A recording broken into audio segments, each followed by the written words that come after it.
Terima kasih atas waktu dan kesempatan yang sudah diberikan kepada kami untuk menyampaikan paparan pada uji kompetensi yang dilaksanakan pada hari ini.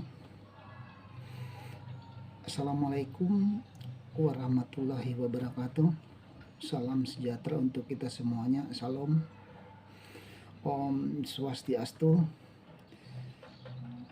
Para narasumber atau penguji yang kami hormati dan rekan sekalian yang berbahagia yang hadir pada kesempatan saat ini. Sebelum kami masuk ke dalam paparan kami, karena menyampaikan paparan kami, terlebih dahulu kami memperkenalkan diri. Nama kami Catur Karya. Kami berasal dari Dinas Pertanian Kabupaten Kapuas, Kalimantan Tengah. Pada saat ini akan menyampaikan paparan sebagai salah satu syarat dalam pelaksanaan uji kompetensi bidang teknis penyuluh pertanian yang dilaksanakan pada hari ini tanggal 21 Januari 2022 dengan judul Peran dan Transformasi Penyuluh Pertanian di Era Teknologi Informasi dan Komunikasi guna akselerasi regenerasi petani. Baik, kami akan memulai paparan kami. Peran dan transformasi penyuluh di era teknologi informasi dan komunikasi guna akselerasi regenerasi petani. Adapun latar belakang mengapa peran penyuluh menjadi begitu penting untuk bertransformasi di era teknologi informasi dan komunikasi ini guna akselerasi regenerasi petani. Ada beberapa latar belakangnya menurut kami yang menjadi sangat penting, yakni yang pertama adalah era industri 4.0 yang sudah tidak bisa kita hindari lagi. Artinya sudah saat sekarang adalah era digitalisasi, era teknologi transformasi yang bertambah pada bidang pertanian, maka tidak mau kita harus masuk ke dalamnya untuk ikut bersaing, melengkapi diri untuk bersaing di dalam hal tersebut. Yang kedua, globalisasi dan pasar bebas. Suatu keniscayaan bahwa berusaha tani bukan hanya saja untuk memenuhi kebutuhan sendiri, tetapi juga kebutuhan pasar. Bisa pasar domestik, tetapi juga bisa pasar luar negeri. Sehingga ini harus perlu persaingan, dan kita bisa bersaing apabila kita melakukan efisiensi dan peningkatan mutu produk, sehingga ini kita bisa bersaing dengan baik. Yang ketiga, latar belakangnya adalah rendahnya tingkat penguasaan iptek di level penyuluh dan petani. Ini juga merupakan kendala tersendiri bagi kita.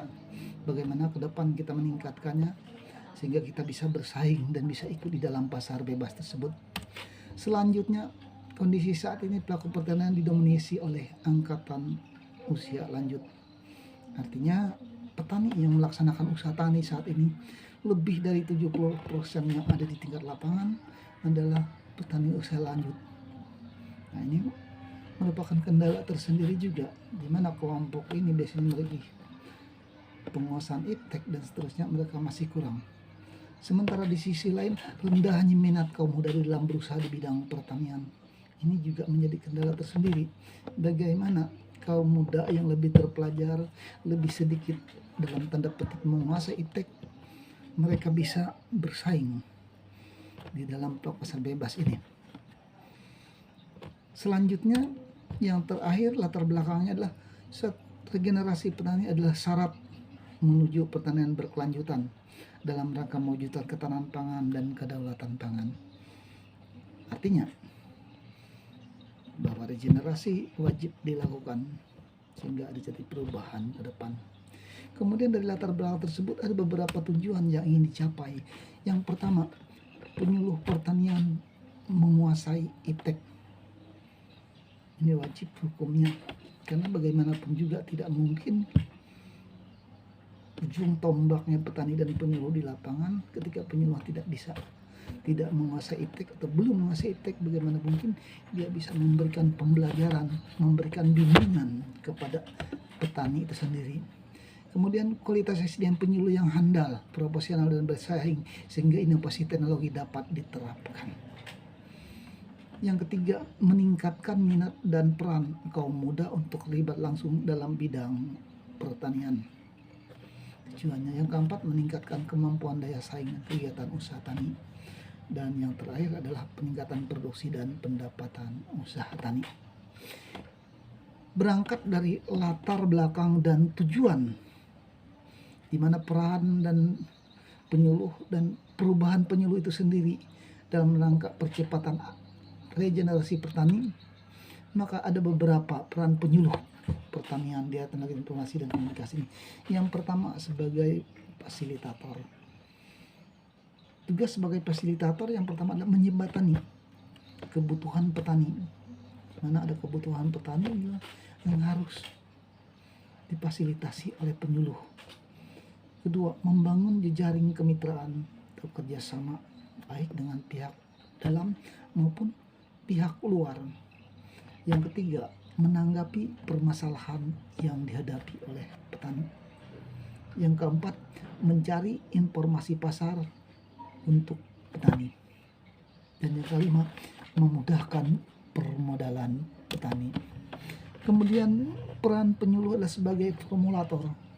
Artinya penyuluh harus bisa menganalisis lingkungan sosial petani, kemudian merumuskan strategi pemberdayaan petani itu sendiri, dan yang ketiga, memberikan solusi alternatif usaha dan teknologi. Kemudian peran penyuluh sebagai inovator. Yang pertama, melakukan penelitian mandiri. Yang kedua, menghasilkan teknologi yang bersifat spesifik lokalita. Yang ketiga, mengemas ulang teknologi hasil penelitian. Dan yang keempat, mencoba hal-hal yang baru. Dan yang terakhir, sebagai konsultan agribisnis, yang pertama, menganalisis potensi agribisnis. Yang kedua, menganalisis peluang agribisnis. Dan yang ketiga, mengatasi permasalahan petani. Demikian latar belakang, tujuan, dan peran penyuluh di era globalisasi atau di era teknologi informasi dan komunikasi.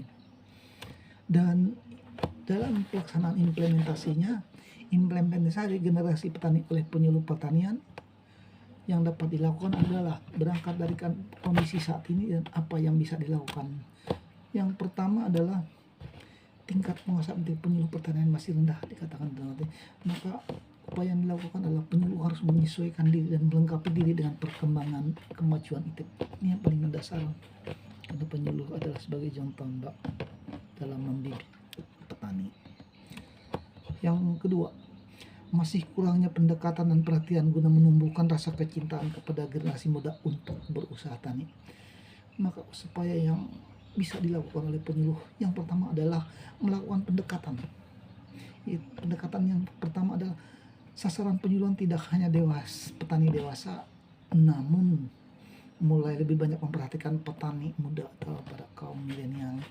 Artinya selama ini kepada para petani muda. Yang selanjutnya, menumbuhkan dan membina lebih banyak kelompok petani muda atau milenial. Kita ketahui bersama selama ini bahwa kelompok tani yang dibina lebih banyak adalah petani muda. Nah, ke depan kita berharap ini bisa kita bimbing petani-petani yang baru yang termasuk kaum milenial. Yang ketiga, masih rendahnya penguasaan inovasi teknologi bidang pertanian di kalangan petani muda. Apa yang dapat dilakukan adalah meningkatkan kapasitas dan kompetensi petani muda melalui kegiatan pembelajaran dan praktek nyata. Dan yang terakhir adalah jiwa kewirausahaan di bidang pertanian belum sepenuhnya tumbuh dan berakar di kalangan pemuda tani. Ini menjadi suatu tanggung jawab bersama kita selaku penyuluh, semua stakeholder, termasuk di dalamnya pemerintah atau Kementerian Pertanian, BPPSDM, dan kita semua ada di dalamnya. Yang pertama, berusaha bersama-sama mengembangkan kewirausahaan petani muda. Bagaimana dari muda mereka sudah dilatih untuk tumbuh jiwa entrepreneur mereka, khususnya di bidang pertanian. Yang kedua, melaksanakan bimtek dan pelatihan baik dilaksanakan oleh penyuluh di tingkat lapangan maupun kerjasama dengan pihak-pihak lain lintas sektoral, misalnya dari balai-balai pelatihan atau instansi yang lain yang juga berkaitan dengan pertanian. Yang ketiga, penguatan peran BPP Klastra Tani yang juga menjadi penting. Dan yang terakhir, penguatan kelembagaan ekonomi petani. Dan banyak berkembangnya kementerian ini akan juga menarik minat pada generasi muda ke depan untuk bisa. Kira-kira itu yang bisa kami sampaikan sebagai paparan kami pada hari ini. Dan paparan ini kami akhiri. Assalamualaikum warahmatullahi wabarakatuh. Kami kembalikan kepada para penguji.